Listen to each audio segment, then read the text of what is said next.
But again, it's just really important for those of you in a certain age understand the importance of what you're doing and the importance of making sure that not only that you vote, but you grab 5 people, you grab 10 people, and you make sure they vote as well.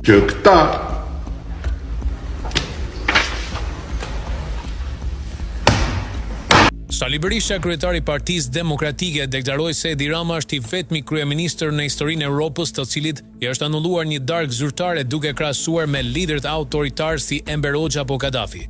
Gjatë një bashkëbisedimi me të rinjtë e FRPD-s në Tiranë në praninë e strategut amerikan Chris Lascivita, Sali Berisha theksoi se në Shqipëri ekzistojnë 2 Europa, njëra që censurohet dhe tjetra që manipulohet nga pushteti aktual. Sipas Sali Berishës, kjo Europë e censuruar këtë javë ka reaguar më fuqishëm se kurrë për situatën në Shqipëri. Në Këshillin e Europës janë zhvilluar 2 seanca për gjendjen politike të vend, ku Edi Rama u përshkrua si një lider që dëmton pluralizmin, arreston kundërshtarët politik dhe deformon zgjedhjet. Kjo valë kritike është mbajtur larg vëmendjes publike nga mediat e kontrolluara nga qeveria, shton Sali Berisha. Ai tregoi gjithashtu se gjatë vizitës së Ramës në Këshillin e Europës për shkak të sjelljes së tij, drejtuesit e këtij institucioni anulluan darkën zyrtare të parashikuar në nder të tij.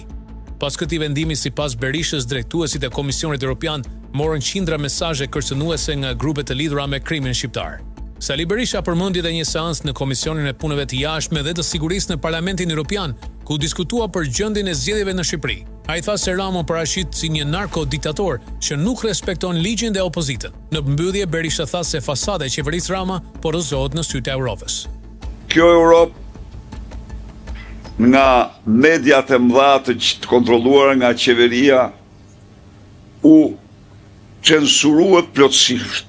Por e vërteta është që kjo Europë, që ta dini ju, në vizitën e tij në Këshill të Europës, drejtuesit e këtij institucioni do më informonin se ata Edi Ramës i anulluan darkën zyrtare të planifikuar për nder të tij. Akt që nuk kishte ndodhur ndonjëherë në historinë e atij institucioni.